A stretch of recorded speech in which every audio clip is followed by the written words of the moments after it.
Rob tiene orejas, café, Enzo tiene sombrero negro.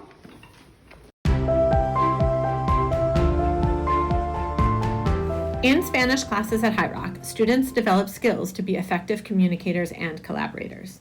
For example, in our school unit, students converse with each other about their own school experiences. In these conversations, students practice communication strategies such as listening effectively and interacting with others respectfully and productively. Let's listen.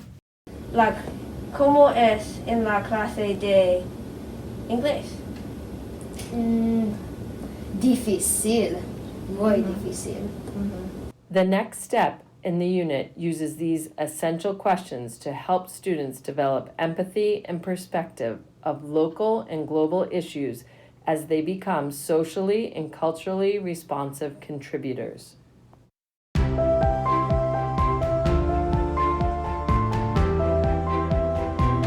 My 8th grade students recently completed a project to introduce them to French adjectives and to familiarize them with the characteristics found in the Portrait of a Needham Graduate, or PONG. The first step of this project was for students to use their analytical skills to match the qualities of a Needham graduate to their French adjective equivalents. Next, students selected the graphic of their choice and filled in the boxes on their papers with the qualities that exemplify a Needham graduate.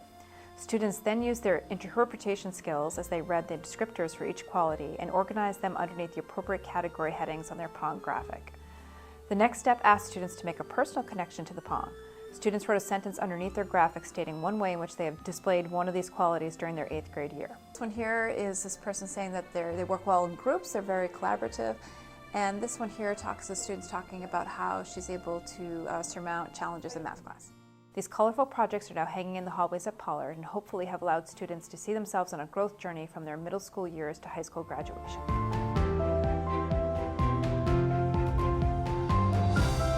Dans le sac à dos numéro 3, il y a Une affiche.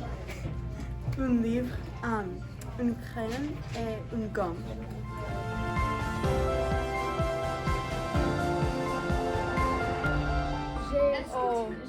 Je comprends.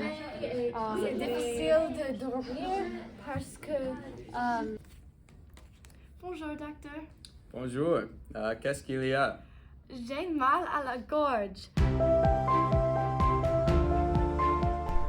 My favorite thing about French is just, I guess, the new perspective it gives me, because when I'm learning French, you know, thinking in French, when we were in the classroom, just surrounded by French, it's really cool to be able to hear another language and distinguish it.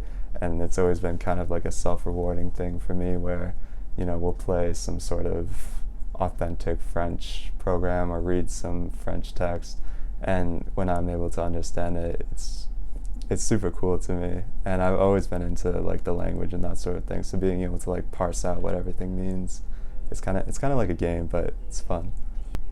I really hope that I'm able to like try new things with language. So especially with French, there's so many people in the world that speak French, and there's so many places in the world where you can go where French is like the dominant language. Something in the immediate future I want to do is I want to study abroad in college in France or in some other francophone country. And if the opportunity presents itself, I think living in a francophone country would be super fun. Like something really concrete, something that's through the state. So it was really important to me to do well on it, and I think it's a very good sort of reward for the hard work that I've put into it. Just like getting the feedback that yes, you are doing well in French, and you know, continue with it.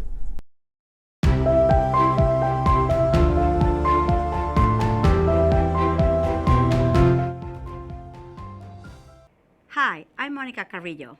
And I'm Kira Egan, and we are Spanish teachers at Needham High School. In the spring of 2022, our department received a grant from DESE to implement the STAMP test in 11th grade to measure students' language skills in reading, writing, speaking, and listening. When we analyzed the results, we were surprised when students who earned A's in the course did not necessarily earn scores that aligned with the expected proficiency level. Similarly, some students demonstrated a higher level of proficiency than their grade would have suggested. This prompted us to consider the extent to which our grading practices capture what students really know and are able to do. Then in June 2022, 21 members of our team attended the Math Lab Proficiency Academy with these questions front of mind. In August, the Spanish team came together to deeply reflect on how we serve all students, how their grades correspond to what they can do, and how we can encourage students to reflect and set goals about their own learning. As a team, we decided to make a brave change and pilot a year of proficiency-based grading.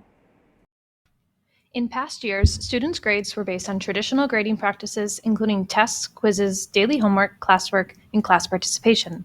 In recognition of the inequities that exist in that model, we shifted to proficiency-based grading, which measures a student's competencies in the skills and knowledge at a specific proficiency level. Because it's so clearly split up, like interpersonal speaking, interpersonal writing, formal writing, it's really easy to look back and see different pieces of feedback, both in the grade itself, like what you're seeing on PowerSchool, but also, written feedback and things that you did well, things you need to improve. There's a difference between the way, communication interpersonally, like in a collaborative way or something like that, is different than standing and presenting. And I think that applies to all sorts of classes. In this model, students are provided with formative tasks, receive feedback from teachers using proficiency-based rubrics, and are given the opportunity to reflect on this feedback, using it to set goals and action plans prior to their summative assessments. In order to make this change, both teachers and students have had to embrace a learning stance and mindset shift.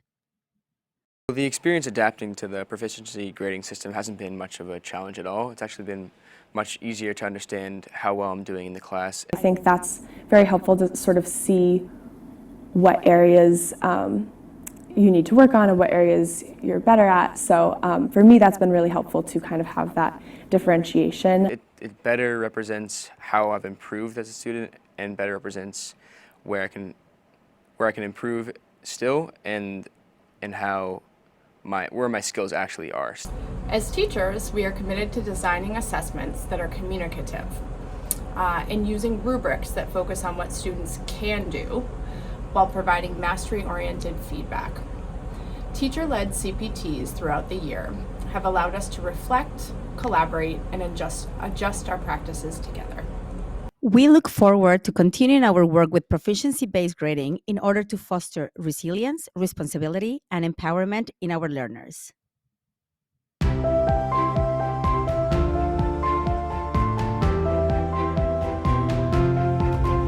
I would say I had a very positive Latin experience. The English language stems from Latin a lot in so many ways. So many of our words are stem from Latin words. If you really enjoy history-based learning, I would say that would be great for you.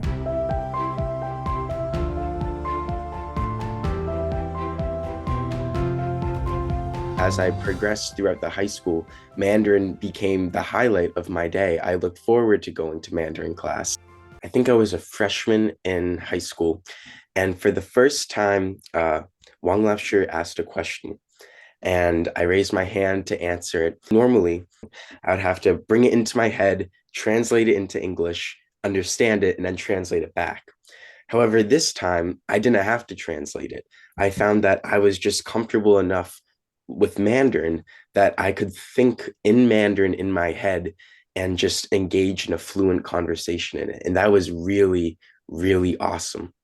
As the COVID-19 pandemic started, I was a remote student. In second semester, I chose to do the index program, where it was kind of like an independent study, and I loved it. Not only did I get to reconnect with one of my hobbies and one of my passions, but through doing this program, I also was able to reach out to other members of the community who spoke Mandarin.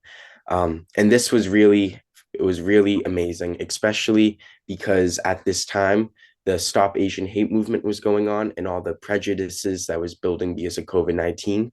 And so it was a great way for me to go out into the community, learn more, and get more perspectives on what was happening within our country. The assignment and index that I created for myself was I needed to go into a Chinese restaurant and order only using Mandarin. And through that experience, I really formed not only a great relationship with the people at that restaurant, but I also learned more about the people in my own community.